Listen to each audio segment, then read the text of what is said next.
వస్తామని చెప్పారు. కానీ మనోళ్ళే వాళ్ళ ఇంటికి పోయారు.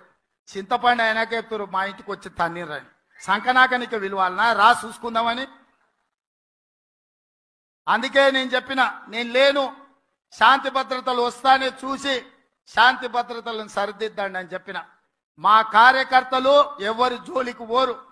కానీ ఎవరన్నా మా జోలికి వచ్చి మా మంచితనాన్ని చేతగాని తనం అనుకుంటే చింతపండు అవుతుందని నేను చెప్పదలుచుకున్నా. మా మహేష్ గౌడ్ గారు కొంచెం సౌమ్యుడు అయి ఉండొచ్చు, కాకపోతే వెనకాల నేనున్న ఆ సంగతి మరవద్దు. ఎవరన్నా ఏదన్నా అధ్యక్షుడిగా సౌమ్యుడు వచ్చిండు, మా ఆటలు సాగుతాయి, ఊర్లలో మా ఇష్టం వచ్చినట్టు చేయొచ్చు అని ఎవరన్నా అనుకుంటుర్రేమో. నేను వెనకాలనే ఉన్న బిడ్డ.